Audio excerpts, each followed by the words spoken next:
আচ্ছা, আমাদের জন্ম হয়েছিল দৌড়ানো আর হোঁচট খাওয়ার জন্য, আর চিৎকার করার জন্য, আর সাথে কাউকে জড়িয়ে ধরার জন্য।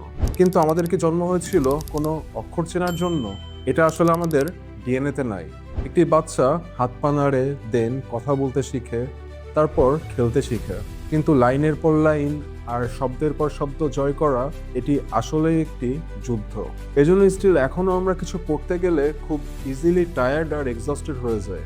নেচার আমাদের দিয়েছে চোখ, কান আর হাত, বাট পড়ার জন্য আমাদের ব্রেনের স্ট্রাকচার চেঞ্জ করতে হয়েছে, আর হাজার হাজার বছর লেগেছে এটি কাজ করতে। যেন মানুষ নিজের মাথার ভেতরে একটি নতুন দরজা খুলেছে।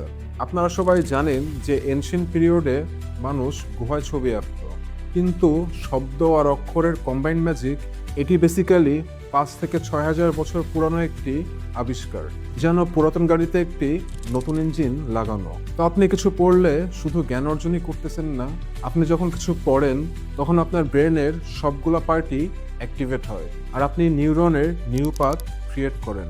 সো আপনি কিছু পড়ার মানে হলো আপনি নিজেকে রিরাইট করছেন, আর একটি বইয়ের পেজ উল্টানো মানে হলো নিজের ভবিষ্যৎ উল্টানো।